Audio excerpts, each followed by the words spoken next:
Fala galera do Movencast, tudo bem? No episódio de hoje nós vamos conversar com Marcos Inocêncio e com a participação do Rony Silva. Fala Marcos, tudo bem contigo aí? Prazer aí.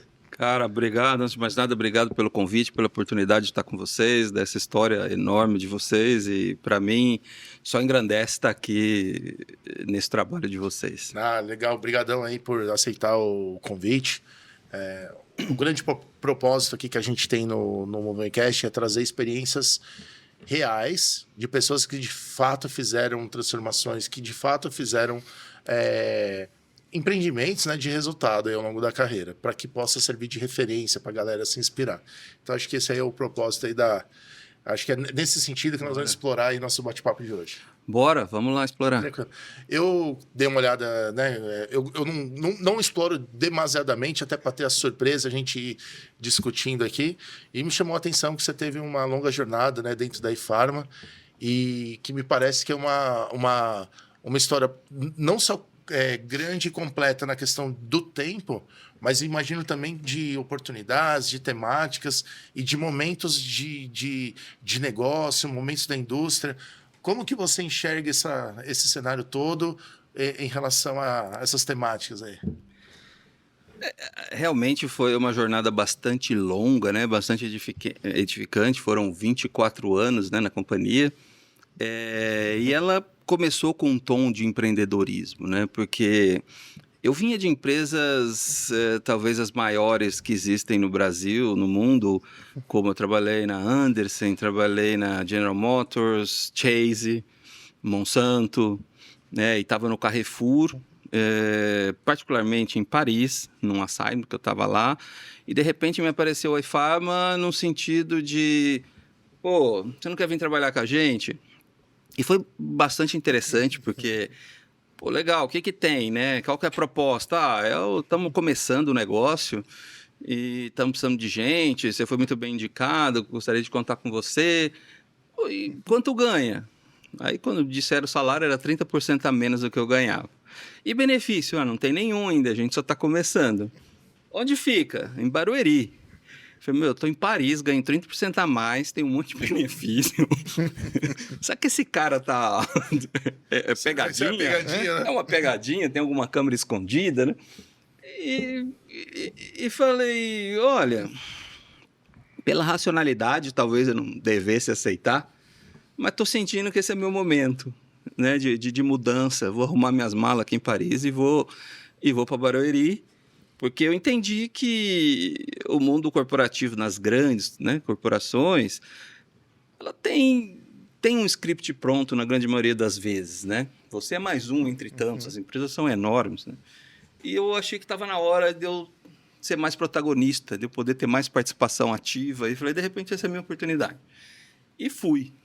E foi assim que eu comecei a jornada na iPharma, faturando 0, 3 colaboradores, além dos investidores. Literalmente sei lá, pós-concepção, a primeira ação que foi feita, você já estava no game. Já. Exatamente. O que a gente disse, cheguei aqui, era tudo mato, né? Era exatamente isso. Então, eu não tinha absolutamente nada, era uma construção do zero. Né? E a gente, nesses 24 anos, construiu muita coisa. A empresa foi várias nesses 24 anos. Né? Ela não foi uma empresa só nos 24 anos. Ela foi, sei lá, 5, 6, 7, 10 empresas diferentes, né? nesse mundo girando. Sim. Você comentou, e aí eu achei legal, né? Você falou assim, você falou da parte que você tinha experiência, né? Estava até atuando na parte do varejo, aí tinha a parte do sistema financeiro, produtos, bens de consumo, produção, enfim. E aí você comenta acho que da Arthur Andersen, né, que é basicamente, em geral, auditoria, consultoria, coisa do tipo. Quando você começa nessa jornada, ter passado por essa visão, você falou, eu estava numa alocação, era uma consultoria que você estava, né, em Firuel. Ter esse olhar consultivo, foi algo que te deixou mais tranquilo e falar assim, ok, acho que eu posso pegar essa bucha aí? Era incerto, né? Era muito incerto. Sempre né? né? Sim, total, né? Porque o mundo da consultoria te dá diversidade, te dá dinâmica, né? De você poder estar envolvido em diversos segmentos, trabalhos ao mesmo tempo e consecutivamente. Então, essa mudança contínua de cliente, de oportunidades, de trabalho para desenvolver, ele acaba te dando uma bagagem muito grande. Né? E isso acaba te facilitando decisões. Então, é uma escola, né? Tanto em fundamentos técnicos, conhecimento, competências, como vivência. Então, sem dúvida, isso foi importante. Ter essa experiência, né, dentro da consultoria foi relevante. O legal é que quando você começou, quando você falou do... Pô, eu tava lá, tal, me ligaram. Aí você falou da região, né? É Barueri. Tá começando, então não sei dizer muito bem. Aí você falou, aí óbvio, você perguntou a grana, né? Tem que manter a vida. Mas eu achei legal que naturalmente você não citou cargo. E a pergunta é: tinha cargo lá ou você. Ok, põe um nome aí que você acha que é, porque na verdade a gente está fazendo mais coisa, enfim. Olha, não existia um cargo, existia uma atividade, né? Realmente a empresa não estava estruturada, não tinha nada, então não tinha venha a ser tal cargo em tal lugar. O que foi solicitado, o requerido era a gente precisa de alguém para planejar o nosso futuro, para Então, organizar e planejar. ou seja, o tema do gestão e Gestão, estratégia. gestão, estratégia e planejamento. Então, foi aí que eu vim, porque tinha empreendedores relevantes, com boa vivência, mas muito poucos gestores. Eles Sim. não eram exatamente Que gestores. são coisas totalmente diferentes. Né? Então, veio para complementar esse empreendedorismo a parte de planejar a estratégia, ver, né, para onde a gente vai e organizar. Na verdade, hoje é mais comum dizer isso, não naquela época, mas a gente dizia que precisava de alguém ambidestro. Sim. A gente precisa organizar aqui o hoje, mas precisamos pensar no amanhã. Era o run e o create the business ao mesmo tempo. Não era nem grow, né? Era create. Exatamente. E não era nem transforme, né? Era construir. Era construção. Era construção, porque não estava rodando ainda. Tanto é que depois que eu cheguei, até o primeiro faturamento, talvez levou uns 4, 5 anos. Era um sistema Bem sendo construção mesmo. Era uma rede sendo construída, né? Era uma reestruturação. Então, foi exatamente como a gente falou. Chegamos aqui, era tudo mato. Eu ia fazer essa pergunta. Quando que você enxergou a primeira versão da empresa funcionando? Foram 5 anos desde da inicialização. Isso. Agora, iniciar a operação, ou seja, começar a faturar e fazer dinheiro, ainda não significa o fim das expectativas, né? Só começa a ver se o planejamento está indo. A gente ainda está ali batalhando, né? Sim. Então, eu diria que levou uns 5 anos para dar essa cara, né? Para começar a operacionar conforme planejado, e levou aí mais uns 2 ou 3 depois para ter a ideia rodando, independente, totalmente livre. Quando a gente tive, né, passei por isso no caso da Movit, tipo, montar uma empresa, você tem várias incertezas, né? E nem sempre você tem aquela grana, por mais que você tenha algum tipo de investimento, às vezes tem uma grana, aí você fala, pô, o que eu vou fazer e tal, às vezes falta conhecimento, são muitas disciplinas, né, para você rodar uma empresa. Que estratégia que vocês usaram para fazer um complemento dessas competências ou desse momento? Como que foi se colocando no mercado com competição, com essa nova posição? Competências da corporação. Por exemplo, tem uma, sei lá, logística. Pô, não sei logística, como que eu faço? Cara, assim, a iPharma, quando começou, era um trabalho bastante inovador, bastante novo, né, que ele não existia. Então, você conectar farmácias online e real time, né, para que possa operar na gestão de assistência farmacêutica. Quando você chegava na farmácia, quando você chegava na indústria farmacêutica, todo mundo... O que vocês estão falando? Para que isso, né? Então, o fato de você ter que explicar o que você faz, a dizer o que você faz, a gente sempre diz, trabalhamos no PBM, né? Pharmacy Benefit Management, mas assim, não era suficiente para explicar o que você fazia. Então, as competências precisaram ser desenvolvidas todas na sua integridade, porque ninguém sabia o que acontecia. Então, requer uma história que seja fundamentada, que seja renovada conforme o mundo dinâmico hoje em dia, para que a gente possa estabelecer as coisas, né? Então, isso foi acontecendo, né? E a gente foi se adaptando conforme as necessidades até a companhia conseguir. E nesse launch, vocês fizeram tudo interno ou vocês fizeram parcerias, trouxeram empresas parceiras? Como que Não, foi 100% in-house. Foi uma construção Foi uma 100%. construção 100% in-house do que a gente fazia. E a gente tinha essa prática de trabalhar in-house. Eventualmente tinha uma força, uma ajuda ou outra, mas usualmente era bastante in-house. E dentro disso, a gente desenvolveu, operou, construiu tudo esse novo, né, nesse ecossistema, que era a construção de um ecossistema. Era uma atividade em que você está no centro, e você está conectado à indústria farmacêutica, ao varejo farmacêutico, aos sponsors dos programas e aos beneficiários, que são os usuários. Para quem está em casa e não está acostumado com essa questão de um ecossistema, você descreveu, mas deixa eu ver se eu entendi. Vocês tinham um negócio, uma oferta de um serviço, e vários interessados em volta, e vocês conectavam isso de dentro das ofertas. Isso, era. E aí, você falou alguns usuários farmacêuticos, no caso, né, que mais, quais eram os outros que você citou? Indústria farmacêutica, varejo farmacêutico, A indústria, sponsors, que são os donos dos programas, e os beneficiários. Ou seja, no mínimo 4 grandes personas aí que tinham que interagir para fazer isso tudo acontecer. E você é uma plataforma online, real-time, conectado a todo esse ecossistema, né, gerindo esse contexto. Ah, que interessante, tá? E deixa eu ver se eu estou entendendo ou se eu estou viajando. Você está dizendo que mais ou menos há 20 e poucos anos atrás, vocês começaram a implementar coisas que nos livros de atualmente Exatamente. dizem que precisa ser feito. Da onde saíram esses insights? Ou, na verdade, não era um insight, era o que e que hoje chamam de alguma coisa. Que é legal, né? O que você achou dessa... Não, é algo assim, que pensando isso há 24 anos atrás, é algo realmente visionário. Como é que eu vou conectar, criar esse conceito de ecossistema é relativamente recente. Então, da onde surgiu realmente essas ideias? E aí eu vou puxar depois o gancho para depois da sua resposta para você citou do profissional midestre aí. A gente vai entrar nessa... Quem era o Marcos nesse momento ali que numa empresa no início é muito tática padaria, né? A gente ataca em massa e defende em bolo, parece futebol de criança. Mas vamos primeiro no ecossistema. Da onde surgiu isso, essas conexões, essa ideia de conectar? Essa ideia de conexão do ecossistema nesse mundo farmacêutico é uma ideia que se originou nos Estados Unidos. E acontece bastante lá, onde existe a saúde privada, né?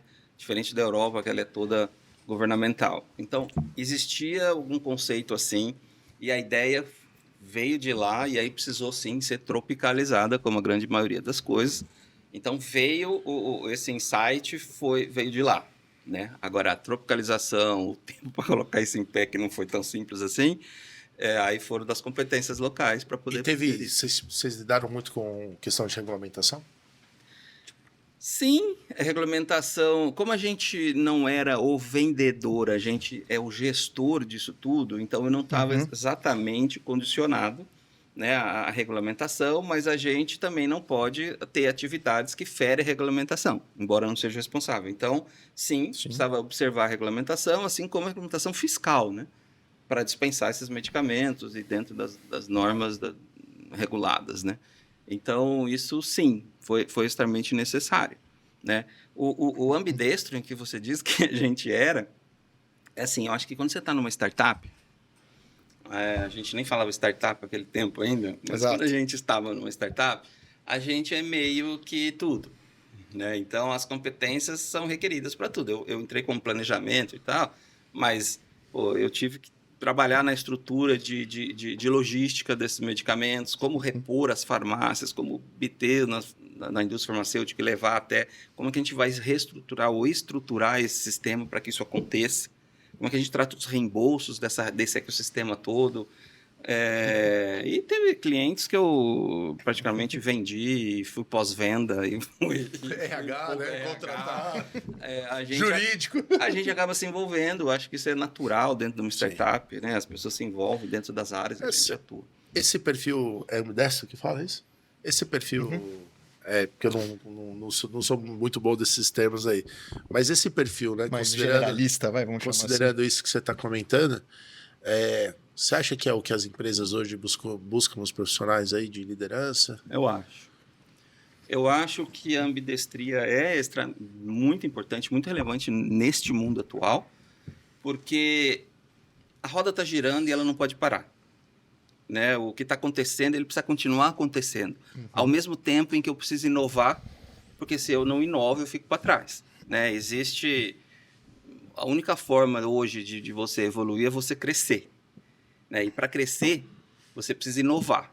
Se você não inova, se você não tem uma abordagem prospectiva do futuro, né? Para ter essa abordagem prospectiva e não simplesmente aceitar o futuro que o mundo te coloca, mas se você precisar ser prospectivo, você precisa pensar no amanhã.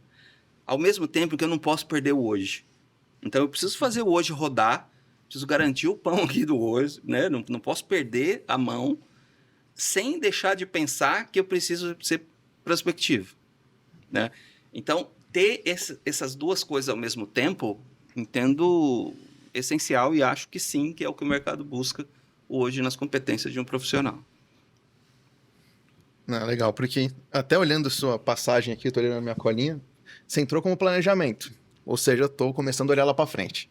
Mas você também foi CEO, operações, você também passou como CFO. Isso. Acho que uma vez que eu visitei a Pharma, até um pouco de CIO você estava atacando ali também. Já foi. Foi também. Então, como que essa... Como foi para você ser esses múltiplos marcos dentro da empresa, assim? Como é que foi essa construção desse conhecimento? E é aquilo, né? Você acabou virando um grande gestor e aí a gente vai entrar daqui a pouco no aspecto de liderança, porque as pessoas olhavam para você, olham ainda, claro, como uma grande referência lá dentro. Como foi essa construção ali de como o Marcos que chegou como planejamento e em 24 anos passou por todas essas áreas e virou o VP ali? Cara, isso é desafiador e ao mesmo tempo motivador, né? O fato da gente ficar tanto tempo numa organização, a gente tem que ter itens de motivação, né? E a motivação, normalmente as pessoas acham que você precisa motivar seu time, mas eu acho que a motivação é de cada um.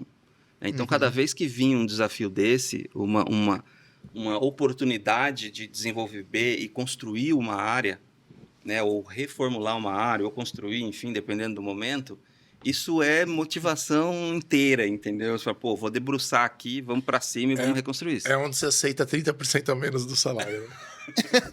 mas você sabia que existe aquela minha primeira pergunta do lance da consultoria, é porque esse perfil, que é o da transformação, o Ambidesce, sei lá o nome que vão dar e qual que é o nome que eu dar pela frente, é aquele que faz a empresa se adaptar e sobreviver.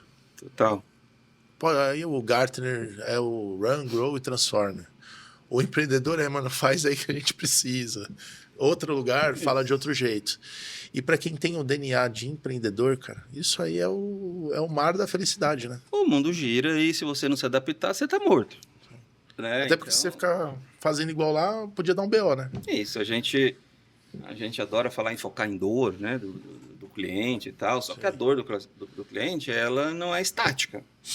Você faz o curativo daquela dor e aparece outra, e vem outra, e vem outra, e a gente precisa estar se inovando. Não adianta eu transformar, resolver aquela dor, sendo que daqui a pouco a dor é outra, e aí eu preciso de competência para aquela dor também.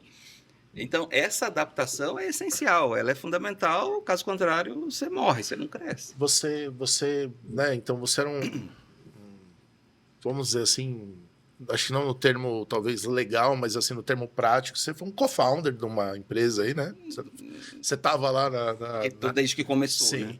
Agora, isso talvez denota uma questão de empreendedorismo. Como que você tem esse ímpeto? Você já teve experiências de empreender? Como que tá? Isso é algo que vai vir proximamente aí na sua carreira? Como você se enxerga nesse mundo pós-mercado corporativo e farma, vamos dizer assim? Sim, acho que você está correto. Acho que essa veia empreendedorismo, de empreender, ela nasceu até quando eu aceitei ganhar menos e sair da Europa para vir para cá para trabalhar nisso. Cara, não tem como dizer o contrário, né?